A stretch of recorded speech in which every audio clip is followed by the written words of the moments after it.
অদ্য পৃথিবীর বাদশা খলিফাতুল মুসলিমিন হযরত উমর ফারুক রাদিয়াল্লাহু তাআলা আনহু সরকারি ভাবে কম্বল আসছে, কাপড় আসছে, কাপড়ের টুকরা, চাদর আরব দেশে।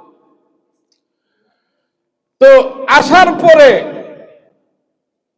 উনি প্রত্যেকের মাথা পিছু একটা করে কম্বল বন্টন করে দিয়েছে।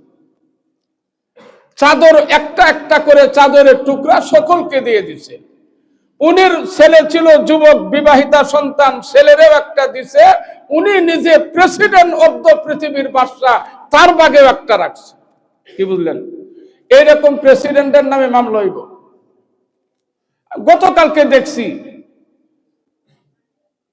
গতকালকে আমি মোবাইলে দেখছি, সত্য মিথ্যা জানি না, রূপালী ব্যাংকে 832 ভরি স্বর্ণ আমাদের পূর্বের সরকার নিজস্বভাবে উনি লকার করে গেছেন।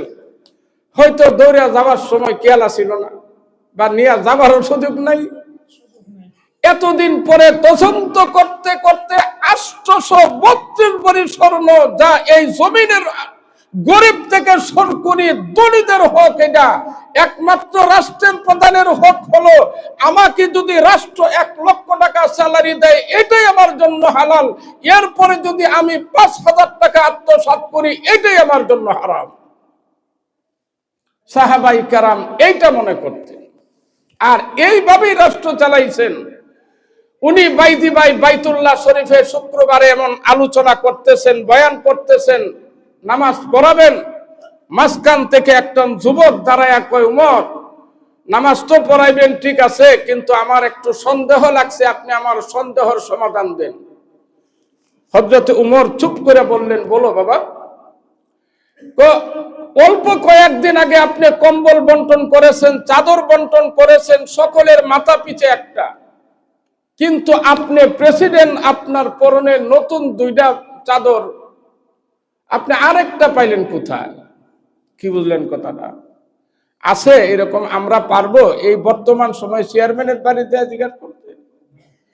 মিছা কথা কই না, পারবেন? চেয়ারম্যান এই এলাকার একজন মেম্বাররে পারবেন? হে যদি নাও করে, মাগরিবের পরে 10টা গুন্ডা পাঠাইব, হুন্ডা দিয়ে নিয়ে ফালাইয়া 30 ফুটের মাথায় নিয়ে ইচ্ছা মতো গুতাইব। ফালার ফুট, তোর এত বড় সাহস, মেম্বারের প্রশ্ন করবে কি করবে না? আর ওই তৎকালীন আমলে রাসূলের সাহাবায়ে কেরাম রাষ্ট্র চালনা করার পদ্ধতি দিয়েছেন। আমার মতো উমর অদ্য পৃথিবীর বাদশাকে প্রশ্ন করেছে একটা সাধারণ ছেলে। আমি উমর মেজাজ গরম করি নাই। আমি জবাব দেওয়ার আগে আমার ছেলেটা পাশে থেকে দাঁড়ায় বলছেন, এই যুবক ভাই শুনো, আমার বাবার জবাবটা আমি দিচ্ছি এই লক্ষ সাহাবীদের সামনে।